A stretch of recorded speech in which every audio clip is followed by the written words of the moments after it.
જામવાળીની શું વિગત છે સાહેબ? આજે રાત્રે 1 વાગે અમારી નાયબ કલેક્ટર પ્રાંત ચોટીલાની ટીમ અને મામલતદાર થાનગઢની સંયુક્ત ટીમ દ્વારા જામવાળી વિસ્તારમાં સરકારી સરવાર નંબરની અંદર આકસ્મિક દરોડા પાડવામાં આવેલા હતા અને આ દરોડા દરમિયાન જે કાર્બોસેલ એટલે કે કોલસાનું જે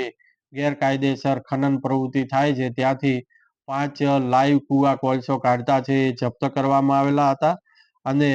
સાથે સાથે એક tractor, 2 compressor machine, 40 metric ton કાર્બોસેલ, 5 ચરખીઓ, 3 બકેટ અને 1 બાઇક આમ મળીને કુલ 15,50,000નો મુદ્દામાલ જપ્ત કરવામાં આવેલો છે. આ તમામે તમામ મુદ્દામાલ છે એ જપ્ત કરી અને મામલતદાર કચેરી થાનગઢ અને મામલતદાર કચેરી ચોટીલા ખાતે ખસેડવામાં આવેલ છે.